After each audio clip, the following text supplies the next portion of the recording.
Hey y'all, I know it.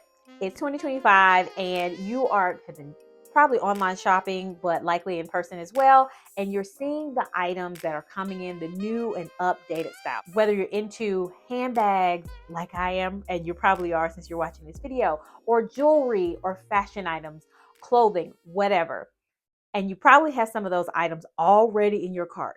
But before you hit checkout, I want to encourage you to do an exercise with me of going through what you already have and evaluating what already fits these twins, what already fits these trends. In this case, we're going to do the exercise with my handbags, and we're going to talk about Vogue's article of the trending handbags of 2025. Thank you so much to AKBB Bags for tagging the entire handbag community, and I'm jumping on it. So let's go ahead and get started. First up on the article, which I will leave a link to her video as well as to the article linked below, is going to be Raffia.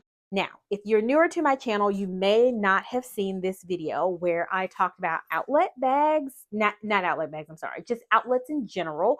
And I picked this up from the Neiman Marcus outlet in Texas, San Antonio. Sorry, Marco, I want to say is the name of the outlet. And this is by Ula Johnson. This is my first raffia bag. I typically lean towards leather because I feel like it's seasonless and I can always pull that out regardless of what is happening outside as far as like it being cool or hot. All of those things. I like to get my cost per wear out of my items, but this is the first one. It's a lot going on. It's a lot. You can change the shape of the bag by pulling out the straps here, but this one fits the raffia trend, which if anyone saw Devil Wears Prada, right? Surprising that we're talking about raffia for spring and summer. Florals, groundbreaking for spring. But it's a typical thing that always comes out. And yeah, got this at a really, really good discounted price. This is something I would not buy full price. Watch that video if you want to hear more. Next up is going to be the doctor bag. And I evaluated whether I actually had something to fit the doctor bag trend. I kind of think of a doctor bag as a more structured bag. It's wider than it is tall, so more of that east-west type of shape. It has short straps, and I usually think about it as straps that are not long enough to put on your shoulder. It's just like a good crook of the arm satchel type carry, or carrying it in your hand.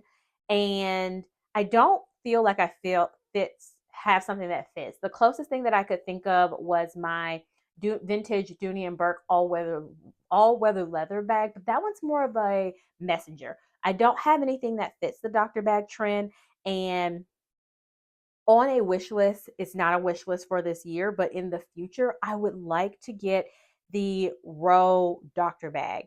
That bag is just gorgeous and it is hard to come by. And I would say that one would fit the trend for me. And there's no plans on getting it this year. But that one would fit that trend for me, even though I don't have anything right now. You're at this point in the video. We have gone through two bags already that have fit the handbag trends of 2025. Go ahead and hit the like button. You're obviously enjoying some part of this video or something about it. Really, just please take the second, hit the like button. I would greatly appreciate it. The reason that so many of us YouTubers out here ask you to do that is because it is one of the ways you can support our channel, one of the ways that you can support the hard work that goes into recording and editing and putting the description box and everything around it of these videos.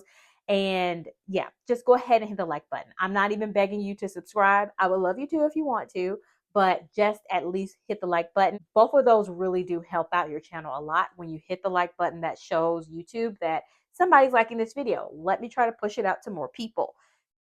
I always do that for anybody's video, even if I don't even fully like the video or watch the whole thing, because it's a thank you for the free entertainment, pretty much. Let's go ahead and get off my soapbox now and get on to the next one, which is going to be East-West. The bag that fits the East-West trend for me is going to be Mr. Harrison. I posted in my community post and then also shared on a previous video as well. And yeah, there we go. Yeah, this bag, I actually need to do an update on this bag. I've used it a few times, still really like it, but there are some pros and cons about it. I'll get into that later, but this one's going to fit that trend. Right, another one on the list is Soft Touch for the Vogue article. And they're more so talking about suede. Suede has been trending since last year. And if you remember from what I said at the beginning of the video, I really lean towards leather. Raffia, I want to say, and then I have a Brandon Blackwood that is made out of a different material. It's actually plastic. Yes, a very hard, a very hard plastic. And those are the two bags that I have that are not leather in my collection. Other than that, I don't really have a soft touch bag. I would say, yeah, I don't really have a soft touch bag oh, wait a minute, I do. It was sitting over there instead of over here with the rest of my bags. It is going to be this beautiful Miami pink vibrant Nagati. I love this bag. It's very open on the inside. Very cute. This would be soft touch. It's made out of woven neoprene. Really good bag. Enjoy carrying it. And I love the eye-catching pop of color it gives. Next two up are going to be belted and snake print, which I have neither of. I actually, this month, will have a video talking about how I almost got a snake print bag. I'm giving it away. Actually, later on this month, you'll see a video where I talk about a snake print. And spoiler, as you can see, I don't have it with me. Check out that video that'll happen later on this month where I talk about that experience, but neither one of those I have. So we'll move on to the next. Embracing color is going to be another one on the list. And if you're not new here, you guys know I love a bag in color. And I had a couple of options where I had, well, you saw the bright pink one, that Miami pink color. That one could have fit. I have another pink leather bag that could have fit. But we're going to go with the Carolina Herrera. And because you don't see a lot of videos talking about Carolina Herrera handbags, they're really good, guys. I'm telling you. Check out the website, and even more, check out the pre-owned market because the prices are really good because they're not as popular. But this one's going to fit that bill for the bright color. This one I really do like. And on one side, I kind of debated about this pattern here because I felt like at some point I'm probably not going to like it. But I made the choice that I like this shape. I really wanted to get the style, and I said, you know what? If I get tired of it, I get tired of it. But for right now, I'm enjoying it. Okay, another one on the Vogue trend list is going to be slouchy styles. I actually talked about this, I want to say last year in a previous video, where I talked about hobos are back.